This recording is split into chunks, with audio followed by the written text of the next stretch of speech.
Loud here. All right, shalom, everyone. I'm Brother Doug. With my sister Marnie has just joined me on Zoom here.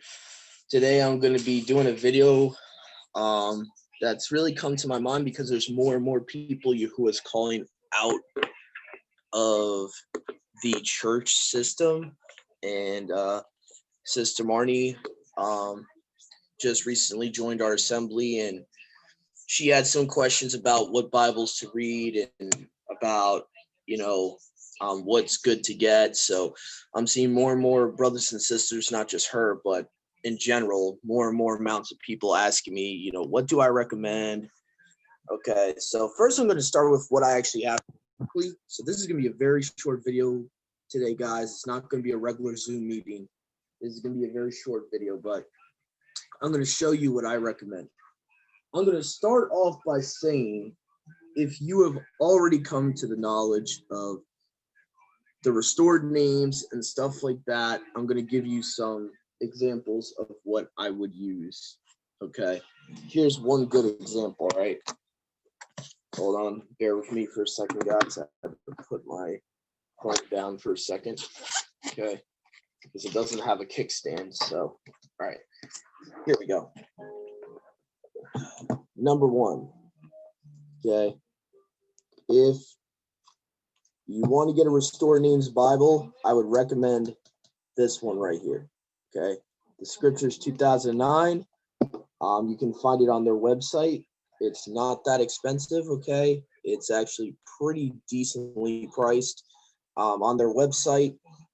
It's like $14.99 or $15.99 plus shipping. So with shipping involved, you're talking about maybe $22, $23 at the most. Very good. It's Tanakh and Brit Hadashah, so it's the full canon there, 66 books. Okay. More than that, though, I really recommend, because recently the Hallelujah Scriptures, I don't have it on me, but it would look just like this one, but they just made a new edition that has Psalms chapter 51, 151 to 160 included in their Hallelujah Scriptures canon. Okay, so I really recommend the Hallelujah Scriptures, as probably even better than the ISR, since they actually have a little bit of the Apocrypha in the Hallelujah Scriptures. Now, if you're like me and the false terminology really doesn't bother you that much, and I'm going to recommend this for people that are wasting their money on the Sefer just to get extra books. I'm going to recommend this for people that just wanted the Sefer to get Acts chapter 29 and stuff like that, or they wanted to get it for all the extra books like Maccabees and stuff like that.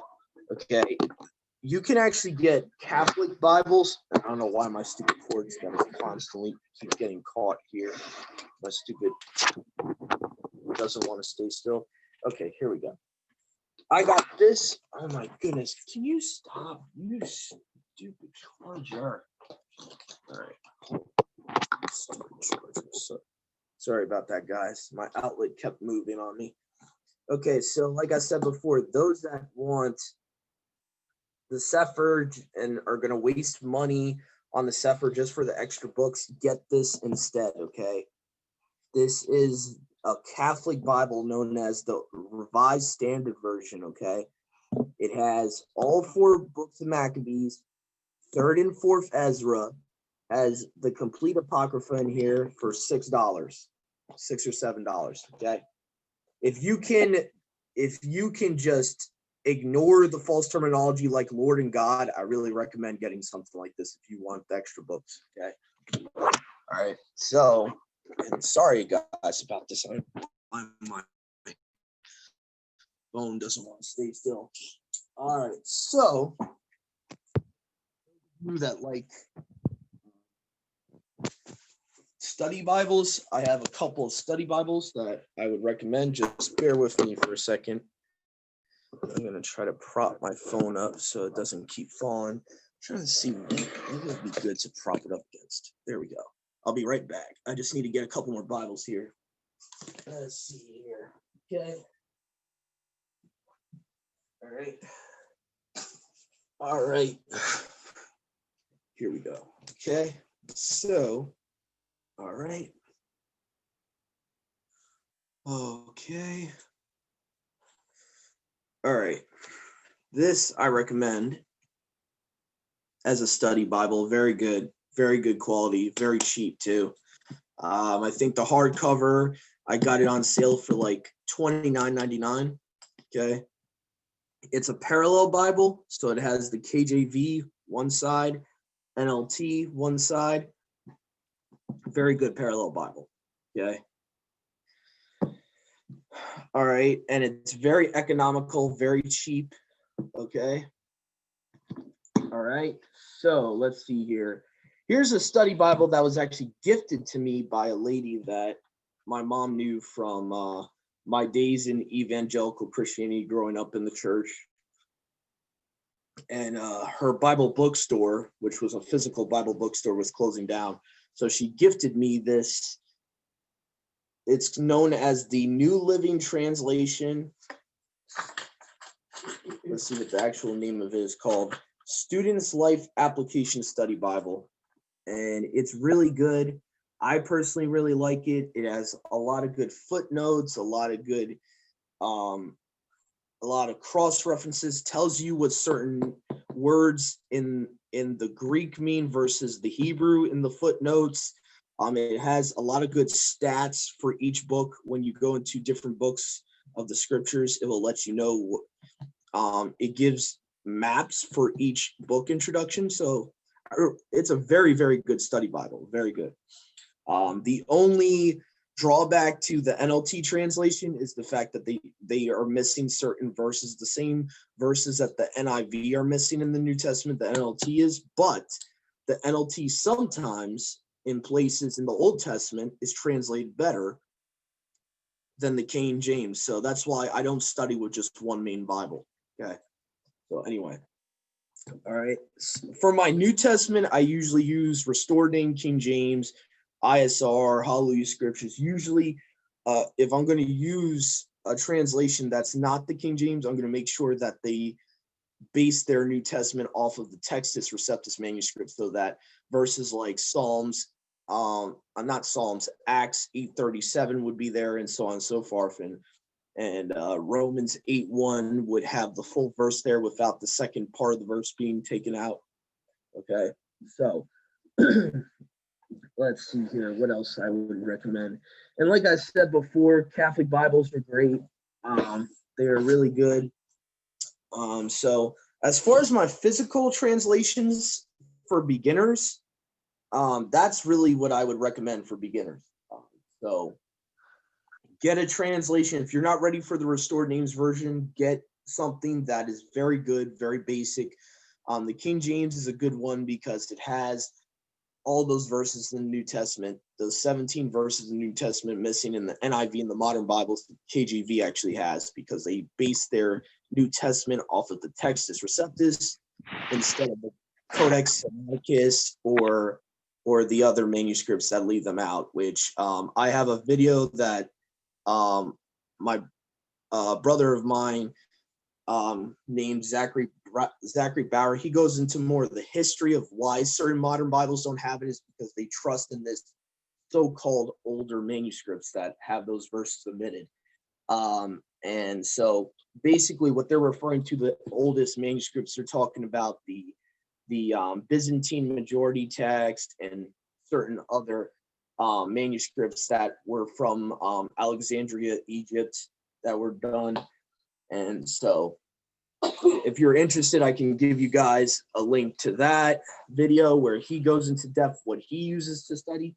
But so far as canon wise, this is what I use to study. Oh, and another thing too, if you are staying at a hotel, you might even have this in the drawer of your hotel room. So even check to see, you might even see a Gideon Bible. Okay. The Gideons, their whole mission, I'll just read a little bit of what their mission was, why they give away Bibles for free. Okay. All right. Let's see here. Okay, let me get to the actual page here. It says, who are the Gideons? This question is frequently asked by readers of these Bibles. So the following information may be of interest. In the fall of 1898, two traveling men, strangers to each other, met in a Wisconsin, USA hotel. Discovering each other to be a Christian, they held their evening devotions together. Okay, so the name of the Gideons was selected for the group. This name was taken from the story of Gideon in the 6th and 7th chapters of the book of Judges, the leader of a small band of men dedicated to the service of Elohim, through whom Elohim accomplished much for his people. So basically the Gideons, their mission is to spread Yahuwah's word. Okay, so I was basically reading from their title page here, their introduction here.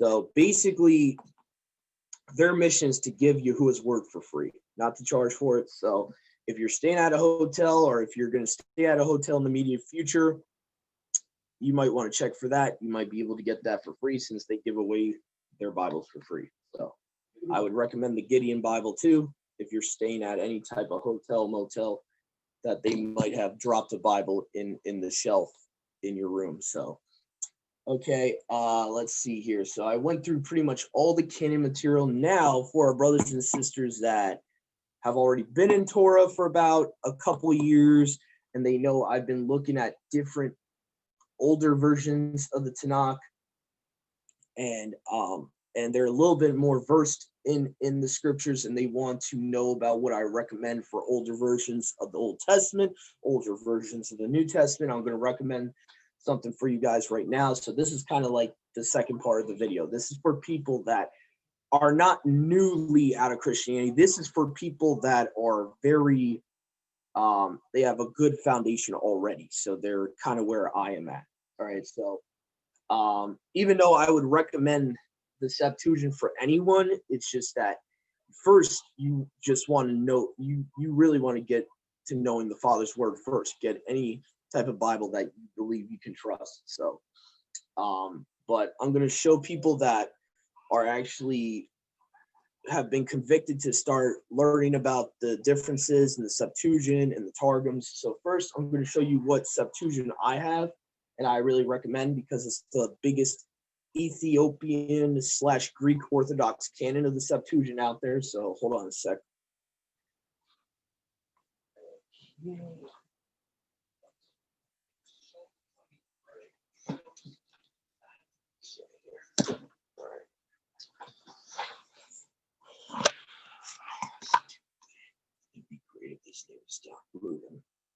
All right, here we go. All right, so this is known as the Lexham English Septuagint.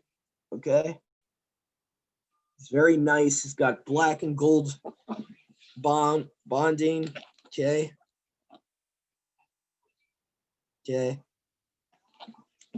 And as you can see here, it's even got a very, very full canon of the scriptures. I don't know if you guys will be able to see that.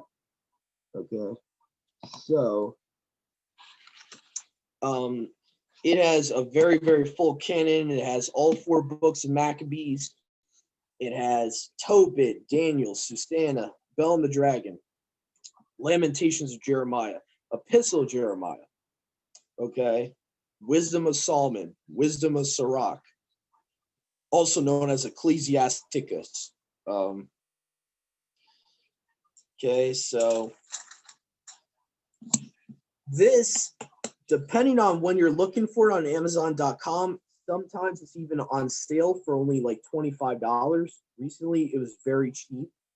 Right before the stupid holidays, they had it on sale, like half off. So you might be able to get a deal on it depending on what time of the year you're looking for the Septuagint. So, all right. So that's what I would recommend for the Septuagint. Either get this, or I don't have it on me. I don't have it physically. I don't personally own one.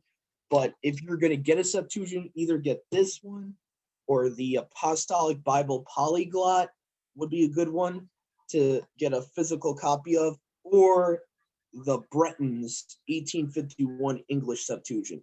Either of these 3 are really good. They're really accurate as far as translating it from Greek into English.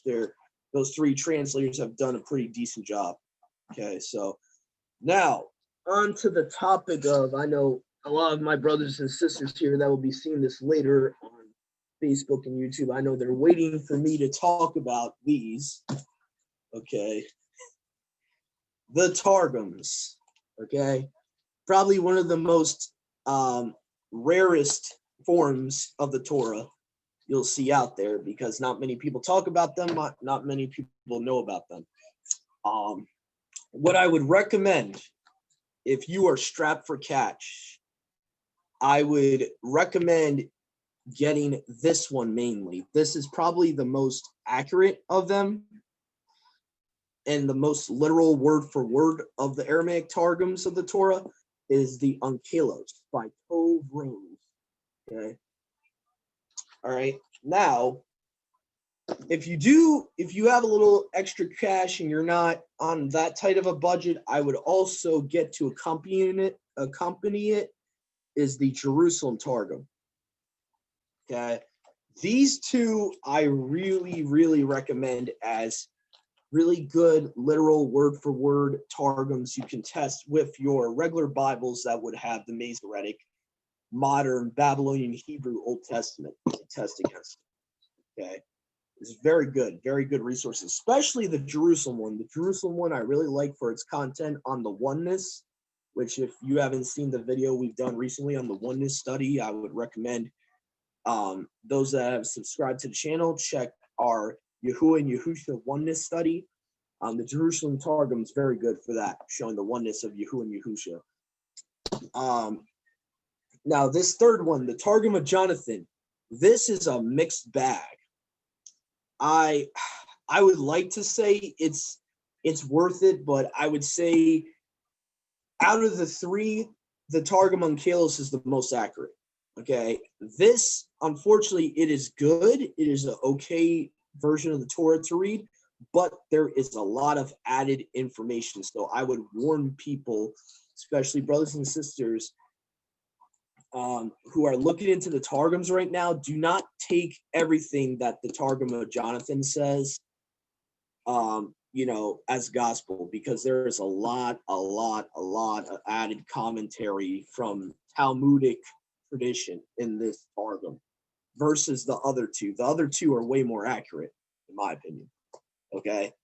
There's a lot of added stuff in here. There's some Kabbalistic stuff even that you have to ignore, because Jonathan ben Uziel, this guy who wrote the original Aramaic Targum of Jonathan, this guy was under Hillel, the Rabbi Hillel, and Jonathan ben Uziel has been documented that he was big in the Talmudic period, and he would have been using content from the Talmud and inserting it into the text. So even though this is the Torah, he'll add stuff from the Talmud into the Torah, if you get my drift. So I would say this is the least reliable out of the three Targums, in my opinion. This is just my opinion. Okay. So I would recommend, if you're going to spend your money, get the Targum of Onkelos, and if you can afford it, also the Targum of Jonathan. No, my bad, not the Targum of Jonathan. I messed up there. If you have the money for it and you can get both, get the Onkelos and the Targum of Jerusalem Targum. Okay, so the Targum of Jonathan is okay to look into. I'm not saying don't read it. I'm just saying take a lot of what it says when it has added information with a grain of salt. Some of the stuff you'll even see in there is from the book of Jasher, which is a midrash. So some of the stuff that's in the Targum of Jonathan, you'll see in a midrash book, like a Judean midrash historical book, like the book of Jasher. So you got to take what it says with a grain of salt. But there is some very good stuff in here for the oneness and proving Yahusha's the Messiah. That's mainly why I got all three of them, because all three show oneness. They agree in things like that. But anyway, so I hope that wasn't too confusing for anyone here. So I try to make it as simple as possible. So, and I hope this is going to help everyone decide what translation to read. All in all, the main thing I want people to take away is you don't have to spend crazy amounts of money to get a decent translation of the scriptures. Okay. So anyway, so thank you for tuning in, and my prayer would be that this would help our brothers and sisters out there, and even those that are leaving the Christian church and being called out by Yahuwah, to help them decide what translation would be best for them, and what is the most reliable translation out there. I will say this about the NIV. The NIV is it's tampered at this point. Translations like the NIV, so I would not recommend. I'm not telling you to throw out your NIV, because I would never tell someone to throw out. It's still Yahuwah's word. Whether we like it or not, it's still a version of his word. So I would never tell someone to throw it out or burn it. I see people a little overzealous out there on Facebook burning Bibles. Don't do that. Not right. It's not righteous to do that. Okay, so if you're gonna get rid of it, give it to a Christian or something. Give it to someone that's gonna benefit from the Bible. Don't burn it or throw it in the trash. It's not trash. Yes, it's been tampered with, but every translation out there has leaven in it. There's no translation that's perfect, and that there's never going to be a translation that's perfect. But I could do another video on that. Why historically we don't have access to the original Hebrew Old Testament or the original New Testament. So there's never going to be a translation out there that's going to be 110% without fault. There just won't be. So I hope that helps, and I hope that kind of clears up. I know when we come into this walk, we're like, I only want to read the restored name scriptures, but in actuality, restored name scriptures are not perfect either. They use the Masoretic text for their Old Testament. So that alone, their Bibles can't be perfect. They're using a Old Testament that hides the prophecies of Messiah. So, so anyway, so that's why I really recommend getting a Septuagint. Yeah, it's not going to have restored names, but as far as the content of the Tanakh, it's going to be more accurate than even the Hallelujah scriptures when it comes to the messianic prophecies and many other things. So I hope that helps, and I hope that cleared things up. So thank you for tuning in, everyone. Have a great rest of your night. Shalom.